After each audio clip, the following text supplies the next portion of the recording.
बलूच आर्मीचा पाकिस्तानच्या 14 चौक्यांवर कब्जा केलाय। सर्वात मोठी बातमी, बलूच आर्मीचा पाकिस्तानच्या 14 चौक्यांवरती कब्जा केल्याचा दावा आता करण्यात आला आहे।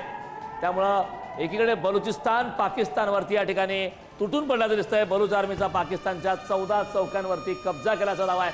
आताच आपण 2 मिनिटांपूर्वी माहिती घेतली की पाकिस्तानच्या 4 त्या ठिकाणी सैनिकांना ठार करण्यात आलं होतं बलूच आर्मीच्या माध्यमातून। मात्र आता एक मोठी घडामोड घडते। बलूच आर्मीचा पाकिस्तानच्या 14 चौक्यांवरती कब्जा केल्याचा दावा आहे। भारताच्या हल्ल्यात सुद्धा पाकची अनेक शहरं बेचिराख झाली, तर तिहेरी संकटामध्ये सध्या पाकिस्तान सापडलं। अनेक पाकिस्तानी सैनिकांना ठार केल्याचा बलूच आर्मीचा दावा आहे। आपण खरं तर पाहिलंय की कालच 14 पाकिस्तानी त्या ठिकाणी सैनिकांना बलूच आर्मीने ठार केलं होतं। त्या प्रकारचा स्फोट घडवण्यात आला होता। आता थोड्या वेळापूर्वी जी माहिती आली त्यामध्ये आणखीन 4 पाकिस्तानी सैन्यांना ठार करण्यात आलाय आणि आता जी माहिती मिळते त्याप्रमाणे अनेक पाकिस्तानी सैनिकांना ठार करण्याचा बलूच आर्मीने दावा केलाय।